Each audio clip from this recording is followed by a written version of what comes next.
to you about D-Day. Oh. You went, what day did you go on the Normandy beaches? Did you go in on the 6th, or did you go in? No, I didn't go. I was injured in a jump previous to D-Day, and they pulled me off. I couldn't. They put me on the boat. So, but you went up on, did you go up on Omaha Beach? I went, yeah. When did you do that? I'm not sure when the boat got over there. I'm not sure but I went on a boat. Yeah. Was it on the 6th or the 7th or something? It probably, it could be the 7th. It Okay. could be the 7th or the 8th. I doubt if it was the 6th. Yeah. They jumped on the 6th. Yeah. Yeah. But they put me on the boat, and I was not with any of my friends when I got shot. So, okay, you can go on here and finish your grapefruit if you want. You want to go on and finish your grapefruit? Yeah. All right, I'll come in here and stand with you while you're doing that. All right. Yeah. So all your friends jumped and you didn't, right? All your friends jumped, but you didn't. All of my friends did what? They jumped in, yeah. Oh, yes. My unit jumped. Yeah. Yes, my unit jumped. So I didn't. When did you get shot? I got, I believe it was the 10th. And that was when you were in the hedgerows of I was, France, right? yeah, You were in the hedgerows of France. in the hedgerows of France, and they put a rifle in my hand, and I went in with them. I don't even know who I went in with. They didn't tell me that. I just, you know, when I hit the dry land on France, well, just the first ones that I got to, they stuck me in there. That had to be hard to not know anybody. No, I didn't know anybody, and I just stuck in with a unit. I didn't have a radio. Yeah. And I just went. I did what they ever who it was in control said. That's what I did. Yeah. Yeah. To take a certain town, the town ahead of us, we were going to take that town that day. And I know there was two different there was two different people giving orders, because we had the glider people and we had paratroopers. See, a lot of gliders went in the same time we did too. Sometimes, you know, two gliders to one plane. And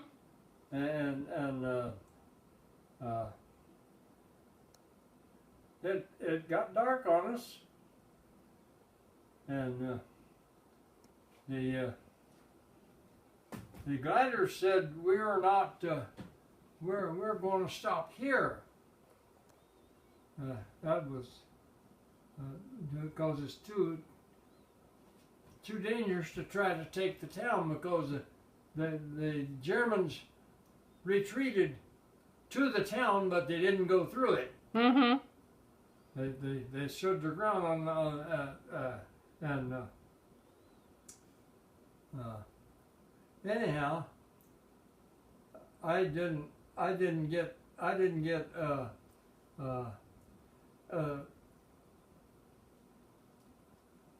orders to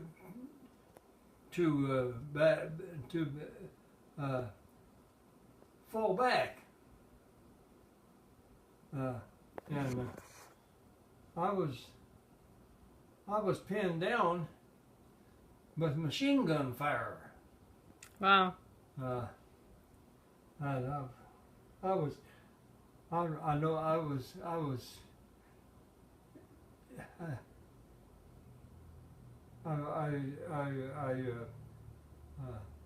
was started to dig in there for the night, and machine gun fire. I was trying to get a trench and right across the street across the road, I guess it was. There was a machine gun fire, and he was firing over my way. I laid down to dig that trench, and once I got it dug, why I just rolled over into it. Wow. And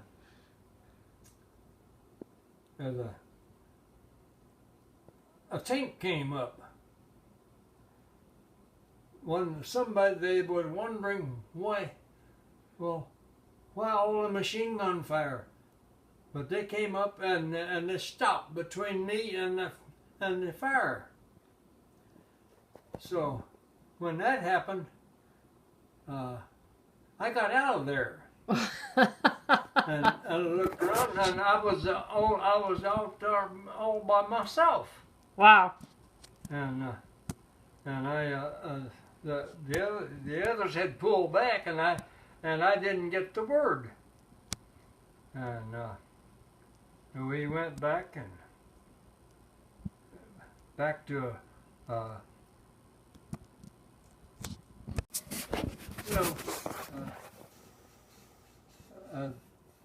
we give ourselves away.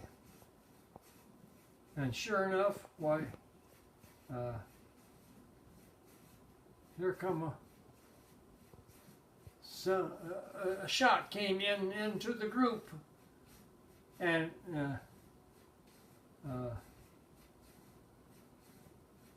it hit me in the leg,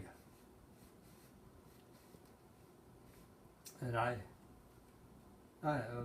had made the remark, we'd all get killed just standing around here, but when I got hit, why, they got a medic to me, got me out of there, and that's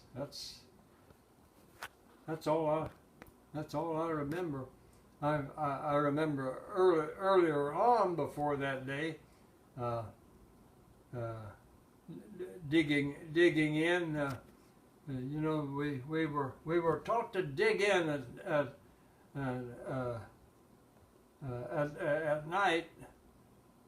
Make yourself a small target as possible, and of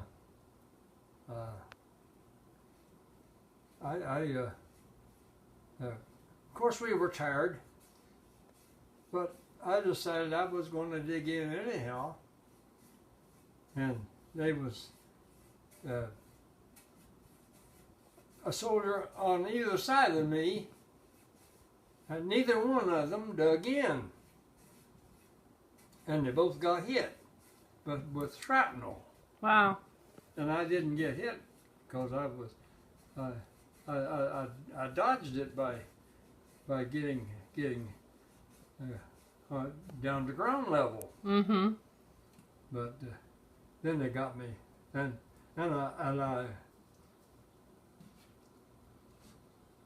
I remember moving forward. I don't remember what any one day was, but I remember I was under fire one other day, and wasn't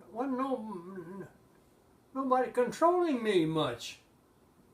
They were moving, and I wasn't. I didn't move with them like I was part of the outfit. So was that because you weren't with your regiment? Anyhow,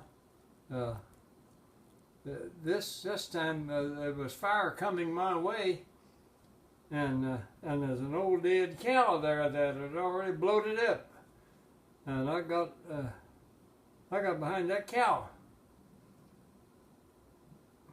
Yeah, of course, I didn't stay there. It went on as the unit went on, but I couldn't. I wasn't with that unit very much at all because I didn't know them. They didn't know me. Mm-hmm. And I don't know.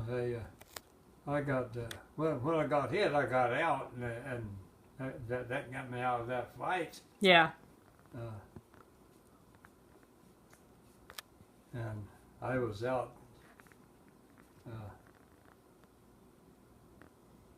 I don't remember how I got with my.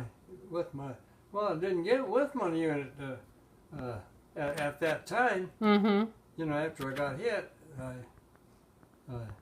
went back to the hospital, and all I had was a field hospital at that time.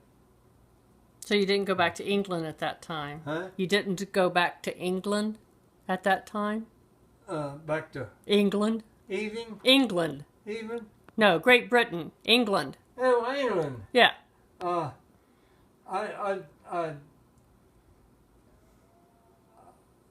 I cannot remember going to Great Britain twice. Okay. So,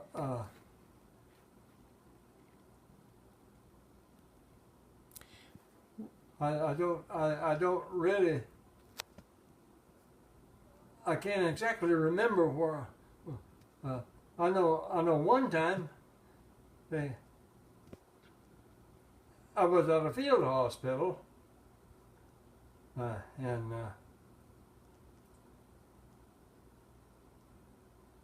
another time they did take me back to England, and I guess that's when I got the shrapnel, and I got the shrapnel right in the crotch. Hmm. I'm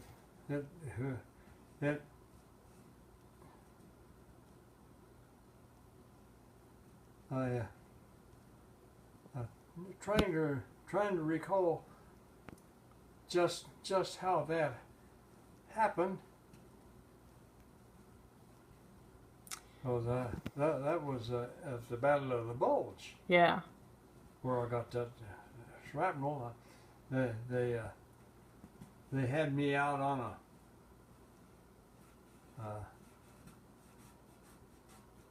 a bare bank, river bank, really.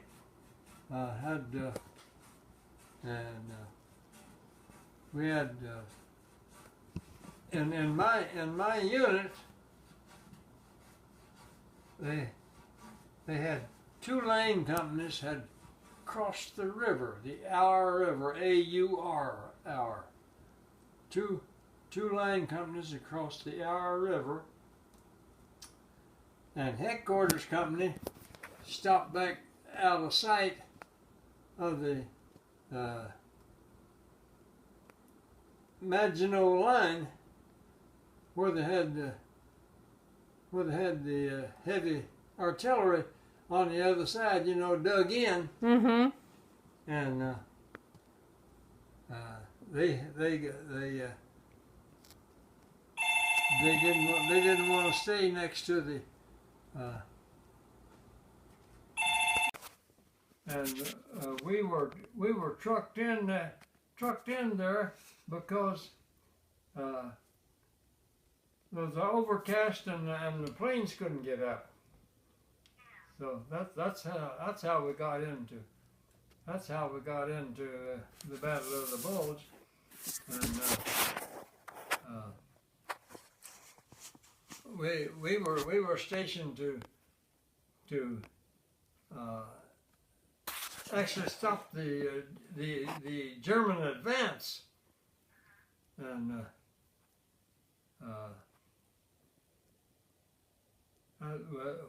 we were along the Siegfried line on the Our River. The Germans were on one side of the river and manning those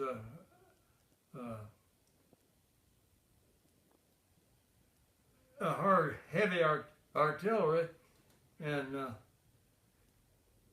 well, to make a long story short, my unit didn't want to be exposed at night, so they stopped back out of sight, and we got a couple of units across the river, but they were out of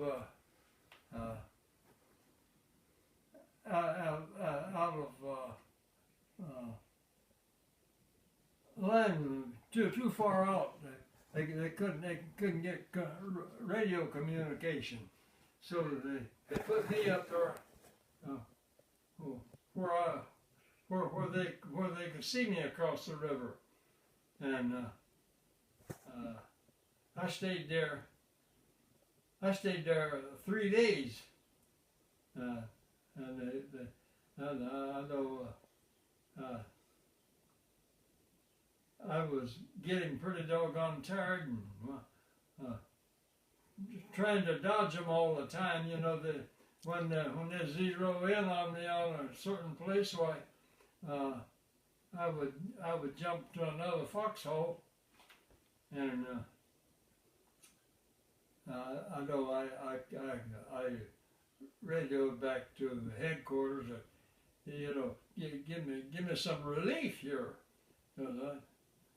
and I remember them saying there is no relief, and there was no relief, because of the two units that had crossed the river, one of them didn't have a radio operator. And they said, you know, that the officer was carrying the radio. I don't know what happened. Yeah, I do know what happened to the guy too. He was a first sergeant, but he was yelling out at night, and the officer called back that, you know, to take that off, call him back because he's going to get us all killed. And the officer himself, who at one time had been a radio operator, put the radio on his back. Yeah, and anyhow,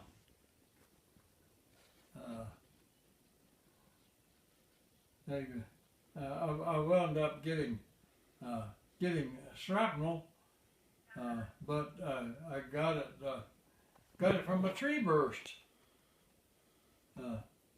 I was in a very dignified foxhole the Germans had built, you know, to live in, and it was in the dead of winter, and so this particular foxhole was built very, very strong, and logs laid up, you know, to give it some more, and then they covered them with branches, poles, and put dirt in on top of that. But we got a burst where my rifle leaning up against a little bush and knocked that bush out, and I don't know where my rifle went, but it was close enough till the burst blew such a strong wind that it knocked some. It blew off a couple or so poles, and dirt just fell in, you know. But and then later I got a tree burst, and that tree burst let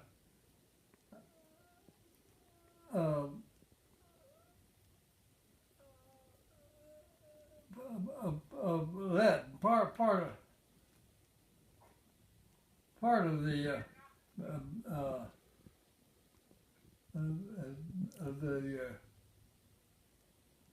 Shrapnel? Yeah, the flak from it fell down, came down through the hole that a previous shot had made, and got me in the right in the crotch. I know. I told the doctor. I called in. I said I'm shot, and it says how bad. I said I don't know. It just felt like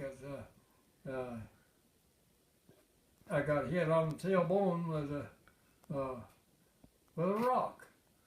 And they said, can you? We're sending a van to come and get you, but we can't stop. You know, we can't be a dead target.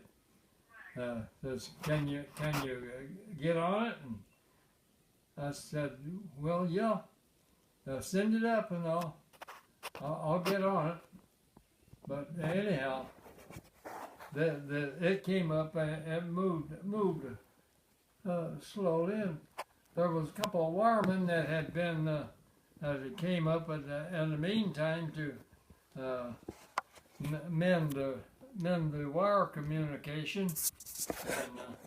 And all three of us, when the ambulance, when the Jeep came, Will struck out trying to get on it. The other two got on it, but I got hold of it, but I couldn't pull myself up. And they pulled me up, and that's all I remember of that.